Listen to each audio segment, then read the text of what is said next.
मेरा नाम सोनू कंवर, कक्षा 7 है। कलयुग समाज के अशुभ लक्षण। कुटुंब कम हुआ, संबंध कम हुआ, प्रेम कम हुआ, मर्यादा कम हुई, लाज लज्जा कम हुई, विनम्रता कम हुई, समर्पण कम हुए, पुस्तक वाचन कम हुआ, खान पान की शुद्धता कम हुई, बाल कम हुए, कपड़े कम हुए, नींद कम हुई, घी मक्खन कम हुआ, पीतल तांबे के बर्तन कम हुए, भाई भाई का प्रेम कम हुआ, सत्य कम हुआ, अतिथि कम हुए, धैर्य कम हुआ, श्रद्धा और विश्वास कम हुआ, बड़ों का सम्मान कम हुआ और भी बहुत कुछ कम हुआ, जिससे जीवन सहज था, सरल था। संतान को दोष न दे।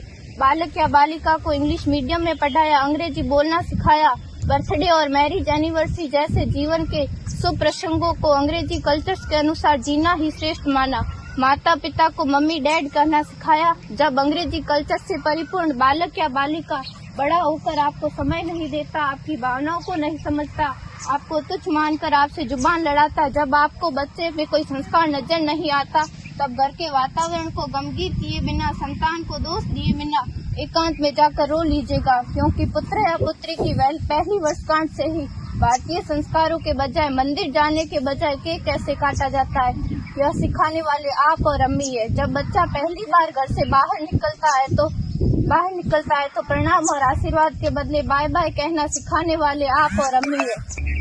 हम परीक्षा देने जाते समय इष्ट देव बड़ों के पैर छूने के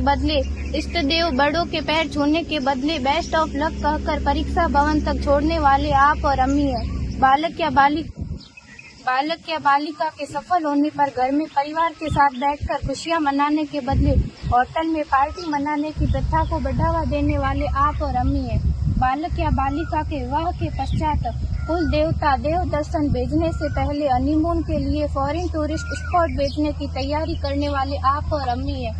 ऐसी कई ढेर सारी अंग्रेजी कल्चर्स को हमने जाने अनजाने स्वीकार कर दिया है। अब तो बड़े बुजुर्गों के पैर छूने में भी शर्म आती है। गलती किसकी? मात्र आपके माता और पिता की। अंग्रेजी अंतर्राष्ट्रीय भाषा है से काम का जेतु सीखना है, अच्छी बात है, लेकिन इसकी संस्कृति को अपने जीवन में उतारने की तो कोई बाध्यता नहीं थी। अपनी समृद्ध संस्कृति को त्याग कर नैतिक मूल्यों, मानवीय संवेदनाओं से रहित अन्य सभ्यताओं की जीवन शैली अपनाकर हमने क्या पाया? अवैध संबंध, टूटते रिश्ते, व्यसन युक्त धन, थके हारे मन, छल भरे रिश्ते, अनुशासनहीन संतानें, असुरक्षित समाज। एक बार विचार जरूर कीजिएगा कि संस्कारवान पीढ़ी क्यों आवश्यक है।